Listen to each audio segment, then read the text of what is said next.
Bonjour frères et sœurs, je crois par la grâce de Jésus que vous allez tous bien. Nous allons continuer notre étude sur le thème « l'Église ». Je veux tout d'abord vous demander pardon pour tout ce temps d'absence. La Bible dit dans le livre d'Apocalypse chapitre 12, le verset 17 « Et le dragon fut irrité contre la femme et il s'en alla faire la guerre au reste de sa postérité, à ceux qui gardent les commandements de Dieu et qui retiennent le témoignage de Jésus-Christ. » Frères et sœurs, je sors d'une épreuve assez difficile qui ne me permettait pas de faire un autre audio. La Bible dit que le malheur atteint souvent le juste, mais l'Éternel l'en délivre toujours. Yeshua m'a secouru et aujourd'hui, je me tiens encore devant vous pour partager sa parole. Dans nos études précédentes, nous avons déjà abordé le ministère apostolique.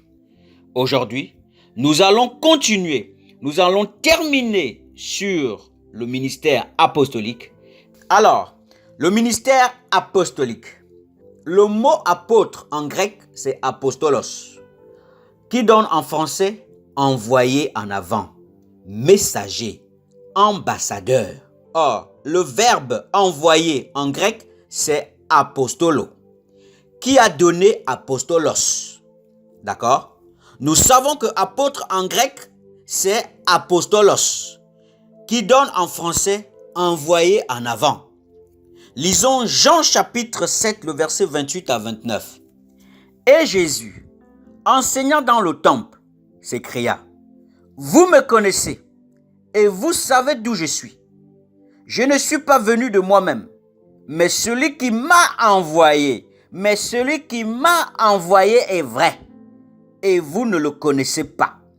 Moi, je le connais, car je viens de lui, et c'est lui qui m'a envoyé. Au verset 29, Jésus dit, c'est lui qui m'a envoyé. Or, nous savons que apôtre, en grec, c'est apostolos, qui donne en français envoyé en avant. D'accord? Jésus est donc l'apôtre par excellence. Lisons Hébreux chapitre 3, le verset 1. C'est pourquoi, frères saints, qui avaient part à la vocation céleste, considérez l'apôtre et le souverain sacrificateur de la foi que nous professons. Le verset 2 de Hébreux chapitre 3 nous dit Jésus qui a été fidèle à celui qui l'a établi comme le fut Moïse dans toute sa maison. D'accord? Jésus a été fidèle à celui qui l'a envoyé. Nous voyons donc ici dans le livre de Hébreux chapitre 3 le verset 1 que Jésus est également un apôtre. Jésus est aussi apôtre. Or, l'apôtre est un ministère qui établit d'autres ministères. Jésus, en tant qu'apôtre par excellence, a reconnu et établi d'autres apôtres. Nous le lisons dans le livre de Luc chapitre 6, le verset 12 à 13. En ce temps-là, Jésus se rendit sur la montagne pour prier, et il passa toute la nuit à prier Dieu. Quand le jour parut, il appela ses disciples et il en choisit 12, auxquels il donna le nom d'apôtres. Il en choisit 12, auxquels il donna le nom d'apôtres. Jésus, après avoir prié sur la montagne, va donc choisir parmi ses disciples 12 apôtres qu'il va reconnaître comme étant apôtres. Dans le chapitre 6 de Luc, au verset 12 à 13, Jésus en choisit 12 parmi ses disciples pour en faire des apôtres, chargés d'une mission particulière, des envoyés, chargés de délivrer son message en son nom. En tant qu'apôtre, Jésus va aussi envoyer des disciples. Nous le voyons dans le livre de Luc chapitre 10, le verset 1. Après cela, le Seigneur désigna encore 70 autres disciples et il les envoya 2 à 2 devant lui dans toutes les villes et dans tous les lieux où lui-même devrait aller. Il leur dit, la moisson est grande, mais il y a peu d'ouvriers. Priez donc le maître de la maison d'envoyer des ouvriers dans sa maison. Jésus, en tant qu'apôtre, va envoyer également des disciples en mission. Les apôtres étaient des témoins de la résurrection de Jésus. D'accord? Mais que veut dire le mot témoin? Témoin, en grec, se dit martus, qui donne en français personne qui peut attester, déclarer qu'elle a vu ou entendu une chose. Nous le voyons dans le livre de Actes chapitre 1, le verset 21 à 22. Il faut donc que, parmi ceux qui nous ont accompagnés, tout le temps que le Seigneur Jésus a vécu avec nous, depuis le baptême de Jean jusqu'au jour où il a été enlevé du milieu de nous, il y en ait un qui nous soit associé comme témoin de sa résurrection. Comme témoin de sa résurrection. Or, nous savons que témoin en grec c'est martus, qui donne en français personne qui peut attester, déclarer qu'elle a vu ou entendu une chose. Il fallait donc que cette personne-là ait été avec eux depuis le baptême de Jean le Baptiste jusqu'à ce que Jésus ait été enlevé au ciel et qu'il ait vu toutes ces choses et qu'il soit capable de témoigner, qu'il soit capable de raconter, qu'il soit capable de dire exactement tout ce qu'il a vu, de dire tout ce qu'il a vu et entendu. Et c'était un des messages des apôtres, témoigner que Jésus-Christ était ressuscité, témoigner que Jésus-Christ est ressuscité. Lisons Actes chapitre 2, le verset 22 à 24. La Bible dit, « Hommes israélites, écoutez ces paroles. Jésus de Nazareth, cet homme à qui Dieu a rendu témoignage devant vous par les miracles, les prodiges et les signes qu'il a opérés par lui au milieu de vous, comme vous le savez vous-même. Cet homme, livré selon les desseins arrêtés et selon la prescience de Dieu, vous l'avez crucifié, vous l'avez fait mourir par la main des impies. Dieu l'a ressuscité. Dieu l'a ressuscité en le délivrant des liens de la mort parce qu'il n'était pas possible qu'il soit retenu par elle. » Voici le témoignage des apôtres. Ils devraient témoigner, ils devraient proclamer que Jésus-Christ est ressuscité. Lisons également le verset 32 de Actes chapitre 2. C'est ce Jésus que Dieu a ressuscité. Nous en sommes tous témoins. Nous en sommes tous témoins. Les apôtres étaient des témoins de la résurrection de Jésus. Lisons également Actes chapitre 2, le verset 43. La crainte s'empara de chacun, et il se faisait beaucoup de prodiges et de miracles par les apôtres. Il se faisait beaucoup de prodiges et de miracles par les apôtres. Les apôtres ne devraient pas simplement témoigner par la parole la résurrection de Jésus. Mais Jésus accompagnait leurs paroles par des signes, par des miracles et par des prodiges qui attestaient que Jésus est ressuscité. De la même manière que de son vivant, de manière physique, comme la foule le voyait lorsqu'il marchait sur la terre. Il guérissait des malades, il ressuscitait les morts, il guérissait les lépreux. De cette manière, comme il n'était plus là de manière physique, mais il le démontrait par la vie des apôtres qu'il est ressuscité, qu'il est vivant. Les apôtres devraient donc témoigner de la résurrection de Jésus, non seulement par la parole, mais également par des signes, des prodiges et des miracles qui attestent que leur message est vrai, que Jésus est réellement ressuscité. Celui qui a fait hier, nous l'avons vu, il a ressuscité les morts, il a guéri les malades, il a guéri les lépreux, il a guéri les boiteux. Aujourd'hui, par la main de ses apôtres, il guérit encore.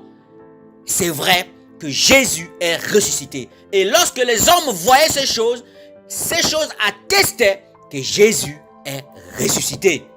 Or, dans le livre d'Ésaïe 35, le verset 3 à 6, la Bible dit: fortifiez les mains languissantes et affermissez les genoux qui chancellent. Dites à ceux qui ont le cœur troublé: prenez courage, ne craignez point. Voici votre Dieu. La vengeance viendra, la rétribution de Dieu. Il viendra lui-même et vous sauvera. Il viendra lui-même et vous sauvera. Alors s'ouvriront les yeux des aveugles. Alors s'ouvriront les yeux des aveugles. Il viendra lui-même et vous sauvera. Alors s'ouvriront les yeux des aveugles, s'ouvriront les oreilles des sourds. Alors le boiteux sautera comme un cerf. Et la langue du muet éclatera de joie. Et la langue du muet éclatera de joie. Voici les signes qui attestent de la résurrection de Jésus et de sa présence au milieu de son peuple. Ésaïe l'avait déjà prophétisé. Et lorsque les apôtres témoignent que Jésus-Christ est ressuscité, le Seigneur vivant, Jésus-Christ ressuscité, accompagne cette parole par des signes, des prodiges et des miracles qui attestent qu'il est au milieu de son peuple pour le sauver, pour le délivrer, pour le libérer, pour l'affranchir. Jésus-Christ est ressuscité. Les apôtres l'ont proclamé. Le Seigneur a accompagné ce message par des signes, des prodiges et des miracles, comme Ésaïe l'avait prophétisé. Quand vous verrez ces choses, sachez que le Seigneur lui-même est au milieu de vous. Que Dieu lui-même est au milieu de vous. Lorsque Jésus eut achevé de donner ses instructions à ses 12 disciples, il partit de là pour enseigner et prêcher dans les villes du pays. Jean, ayant entendu parler dans sa prison des œuvres du Christ, lui fit dire par ses disciples: es-tu celui qui doit venir? Ou devrons-nous attendre un autre? Jésus leur répondit: allez rapporter à Jean ce que vous entendez et ce que vous voyez. Les aveugles voient, les boiteux marchent, les lépreux sont purifiés, les sourds entendent, les morts ressuscitent, et la bonne nouvelle est annoncée aux pauvres. Heureux celui pour qui je ne serai pas une occasion de chute. Jean-Baptiste, à un moment donné, va se poser la question. Il est en prison. Ça arrive à tout un chacun. Dans les moments difficiles, on se pose des questions. Il va donc envoyer ses disciples. Allez dire à Jésus: es-tu celui qui doit venir ou devrons-nous en attendre un autre? Jésus ne lui a pas fait un long discours. Jésus va ramener Jean aux écrits des prophètes, notamment Ésaïe 35, le verset 3 à 6. Allez-y dire à Jean: les aveugles voient, les boiteux marchent, les lépreux sont purs, les sourds entendent, les morts ressuscitent et la bonne nouvelle est annoncée aux pauvres. Or, dans le livre de Ésaïe chapitre 35, le verset 3 à 6, la Bible dit au verset 4, la Bible dit: fortifiez les mains languissantes et affermissez les genoux qui chancellent. Jésus va fortifier Jean. Jésus va affermir Jean. Dites à ceux qui ont le cœur troublé.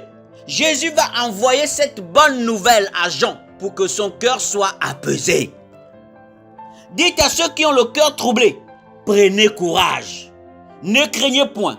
Voici votre Dieu. Voici votre Dieu. La vengeance viendra, la rétribution de Dieu. Il viendra lui-même. Il l'a émis pour Dieu. il viendra lui-même et vous sauvera. Et vous sauvera. Et lorsqu'il nous sauvera, qu'est-ce qu'on va voir? Alors s'ouvriront les yeux des aveugles. Alors s'ouvriront les yeux des aveugles. Alors s'ouvriront les yeux des aveugles. S'ouvriront les oreilles des sourds. Alors les boiteaux sauteront comme un cerf. Et la langue de muet éclatera de joie. Jésus va renvoyer les disciples de Jean simplement avec ce qui se faisait en Israël. Que lui-même, Dieu, était au milieu de son peuple. Il viendra lui-même et vous sauvera. Depuis que le Seigneur est monté au ciel, il continue son œuvre au travers de ses serviteurs. Et parmi ces serviteurs, il y a les apôtres. D'accord? Le Saint-Esprit continue de témoigner que Jésus est ressuscité en accompagnant la prédication de ses serviteurs par la manifestation de la présence de Dieu qui se voit aussi par la guérison de malades, par la conversion, par la confession. Lisons également Actes chapitre 19, le verset 18 à 20. Plusieurs de ceux qui avaient cru venaient confesser et déclarer ce qu'ils avaient fait. Et un certain nombre de ceux qui avaient exercé les arts magiques, ayant apporté leurs livres, les brûlèrent devant tout le monde. On estima la valeur à 50 000 pièces d'argent. C'est ainsi que la parole du Seigneur croissait en puissance et en force. Plusieurs de ceux qui avaient cru venaient confesser et déclarer ce qu'ils avaient fait. Et un certain nombre de ceux qui avaient exercé les arts magiques, ayant apporté leurs livres, les brûlèrent devant tout le monde. L'un des signes de la présence de Dieu, c'est la confession des péchés et c'est la confession de tout ce qui est œuvre occulte. C'est la dénonciation de tout ce qui est œuvre occulte. C'est la repentance des hommes et ils exposent les ténèbres de toutes les œuvres qu'ils ont faites. Le Seigneur est au milieu de vous. Il viendra lui-même vous sauver. Lisons Actes chapitre 4, le verset 33. La Bible dit: les apôtres rendaient avec beaucoup de force témoignage de la résurrection du Seigneur Jésus, et une grande grâce reposait sur eux. Les apôtres, outre le message, les paroles qui disaient que Jésus-Christ était ressuscité, le Seigneur lui-même accompagnait ce message par la manifestation de sa puissance, qui attestait qu'il est réellement ressuscité. D'accord? Les apôtres, dans leur mission, ont également le rôle de reconnaître des ministères. Nous le voyons dans le livre de Actes chapitre 6. Mais qu'est-ce qu'un ministère? Ministère en grec se dit diaconia, qui donne en français service.